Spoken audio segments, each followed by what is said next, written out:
देश के सबसे बड़े सूबे उत्तर प्रदेश में योगी आदित्यनाथ की सरकार है और योगी आदित्यनाथ कहते हैं जो कायदे में रहेगा वो फायदे में रहेगा। इसका एक मतलब यह भी है कि उत्पात मचाने वालों को छोड़ा नहीं जाएगा।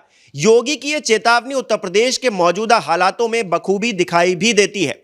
रमजान का पाक महीना शुरू हो चुका है और योगी आदित्यनाथ के एक फैसले से भाईजान परेशान दिख रहे हैं।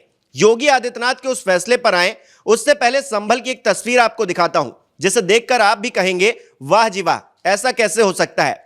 हाल ही में प्रयागराज महाकुंभ का समापन हुआ है। सुरक्षा की दृष्टि से तमाम जिलों से आए दमकल वाहनों को महाकुंभ में तैनात किया गया था।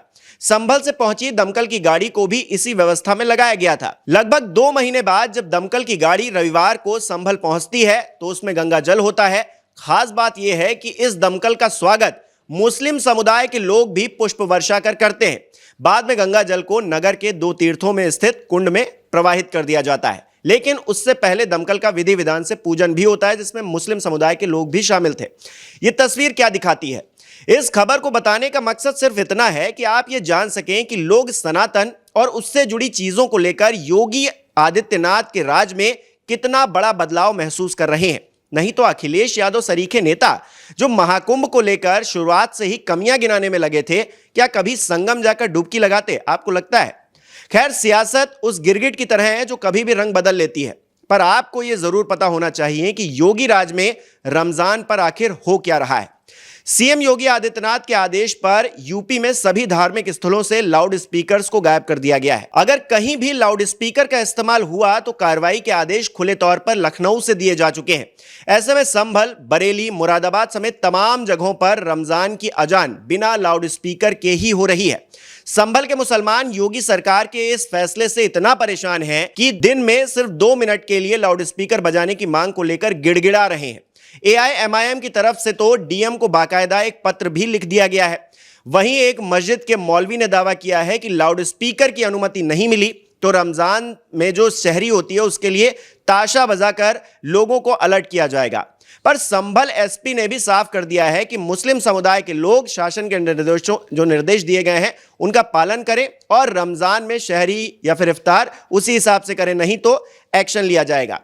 पुलिस ने शनिवार को ही आधा दर्जन से ज्यादा मस्जिदों से लाउड स्पीकर्स जब्त किए हैं। लाउड स्पीकर के इस्तेमाल को लेकर अब तक 6 मुकदमे भी दर्ज किए जा चुके हैं। ये जानकारी पुलिस की तरफ से दी गई है। हालांकि यहां सवाल यह है कि क्या लाउड स्पीकर्स के बगैर रमजान नहीं हो सकता? जवाब मैं आपसे जानना चाहूंगा, हमें कमेंट करके जरूर बताइए, क्योंकि ऐसा तो नहीं है कि सिर्फ मस्जिदों से लाउड स्पीकर हटाए गए हैं। सभी धार्मिक स्थलों पर इस तरह के आदेश को सख्ती से पालन करवाया जा रहा है। यहां तक कि वृंदावन के जो संत हैं प्रेमानंद जी महाराज, उनकी रात्रि यात्रा को लेकर जब सवाल खड़े हुए, सोसाइटी वालों ने इसको लेकर अपनी परेशानी बताई तो प्रेमानंद जी महाराज ने खुद ही अपनी यात्रा रोक दी और तब तक रोके रखी जब तक सोसाइटी के अध्यक्ष ने खुद आकर उनसे यात्रा शुरू करने की विनती नहीं की।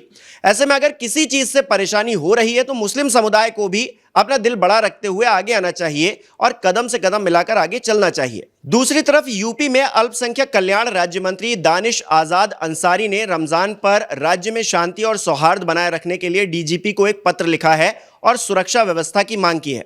हालांकि सुरक्षा के मद्देनजर पहले से ही यूपी हाई अलर्ट मोड पर है। रमजान के जुलूस मार्गों पर अतिरिक्त पुलिस बलों की तैनाती और ड्रोन कैमरों से निगरानी जैसे कदम पहले से ही उठाए गए हैं। यह जरूरी इसलिए भी है क्योंकि रमजान के बीच में ही होली का महाउत्सव भी होना है और जो खबर बरेली से सामने आई है उसके बाद सुरक्षा व्यवस्था कितनी जरूरी है हमें यह समझ लेना चाहिए। मामला बारादरी के हजियापुर इलाके का है, जहां पर होली का प्लान बना रहे कुछ हिंदुओं पर मुसलमानों ने हमला कर दिया। हजियापुर के रहने वाले लक्ष्मण, मुन्ना, शनि और आकाश ने बताया है कि बीते शाम को ही वो होली को लेकर प्लान बना रहे थे कि तभी मोहल्ले के अयान, सलमान, रेहान, भूरा, आलम समेत कई लोगों ने उन पर हमला कर दिया। आरोप है कि हमलावरों ने न सिर्फ पिटाई की बल्कि जान से मारने की धमकी देते हुए कहा कि अगर होली मनाई तो लाशें बिछा देंगे। यह देखकर लगता है कि मुसलमानों के अंदर किस तरह का जहर घोला गया इन नेताओं के द्वारा। रमजान पर शांति चाहिए लेकिन होली पर लाशें बिछाने की धमकी दी जा रही है। ऐसे में अगर इन पर एक्शन लिया तो नेता खड़े हो जाएंगे और बोलेंगे कि देश के देखिए अल्पसंख्यकों को किस तरह से सताया जा रहा है। गजब के हालात है। हालांकि इन हालातों के बीच में भी योगी आदित्यनाथ ने अपनी लाइन नहीं छोड़ी है कि हम छेड़ते नहीं हैं और अगर कोई छेड़ेगा तो छोड़ेंगे भी नहीं। शायद यही वजह है कि योगी राज में मुस्लिम समुदाय से जुड़े ज्यादातर लोग धार्मिक मामलों में भी नियमों और निर्देशों का पालन करते हुए दिखाई देने लगे हैं। हाल ही में गोरखपुर से तस्वीर सामने आई जहां मुतवल्ली खुद मस्जिद है अबू हुरैरा उसको तोड़ते हुए दिखाई दिए।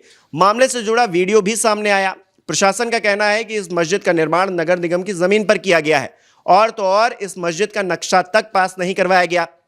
इसीलिए विकास प्राधिकरण ने इस मस्जिद को अवैध करार देते हुए 15 दिनों का नोटिस दिया था।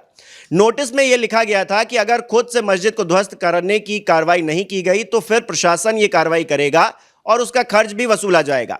अब इसे डर कहिए या कुछ और, 15 दिन पूरे होते इससे पहले ही मस्जिद को तोड़े जाने का वीडियो सामने आ गया। हालांकि यह सब अचानक नहीं हुआ। अतिक्रमणकारियों के अंदर प्रशासन का खौफ यूं ही नहीं बैठा। बुलडोजर बाबा की सख्ती और अधिकारियों को फ्री हैंड दिया जाना इसके पीछे बड़ा कारण है। संभल में जिस तरह से बुलडोजर चला उसे देखकर हर किसी को समझ आ गया कि कानून अगर चाहे तो कुछ भी संभव है।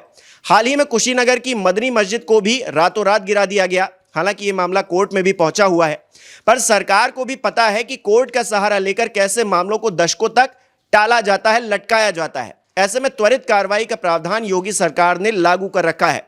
इसका मतलब यह है कि फैसला जल्द से जल्द हो। हमीरपुर का ही उदाहरण ले लीजिए। यहां पर मोहदा इलाके के एक कब्रिस्तान में अवैध रूप से मस्जिद का निर्माण किए जाने की शिकायत मिली, जिसके बाद आनन फानन में प्रशासन ने लेखपाल से उस जमीन की जानकारी ली। निर्माण अवैध पाया गया तो बुलडोजर की मदद से उसे जल्द ही ध्वस्त कर दिया गया। साथ ही 5 नामजद जिसमें मोहदा नगर पालिका के अध्यक्ष, लखनऊ में पुलिस लाइन में तैनात सिपाही समेत 250 अज्ञात लोगों पर मुकदमा भी दर्ज किया गया। यह मामला दर्शाता है कि योगी सरकार में गलत काम करने वाले हर इंसान को सजा मिलेगी। इस बात से फर्क नहीं पड़ेगा कि वो अधिकारी है या खूंखार अपराधी।